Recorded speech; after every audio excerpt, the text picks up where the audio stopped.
શાસ્ત્રી મહારાજ બધું કરી શકે છે.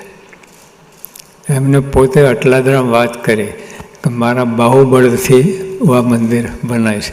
બધા રીસાયા હતા કે મંદિર નથી કરવું, આમ નથી કરવું. બધા ધર્માદાની વાત આવી એટલે તો સાંઈ કે આમ કરીને મારા બાહુબળથી મંદિર ઊભું કર્યું. એટલે સમર્થ છે.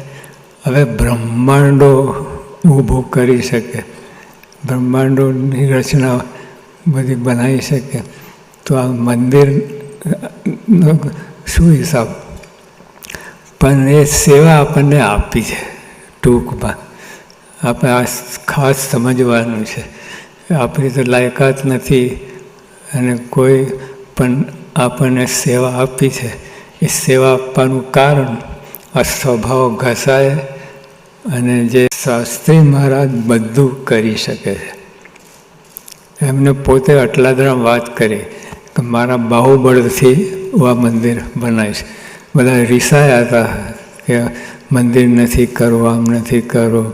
બધા ધર્માદાની વાત આવી એટલે તો સાંઈ કે આમ કરીને મારા બાહુબળથી મંદિર ઊભું કર્યું.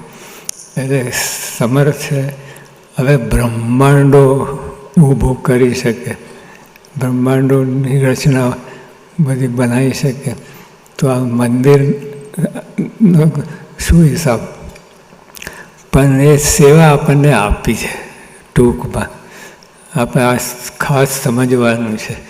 આપણી તો લાયકાત નથી અને કોઈ પણ આપણને સેવા આપી છે. એ સેવા આપવાનું કારણ આ સ્વભાવ ઘસાય અને જે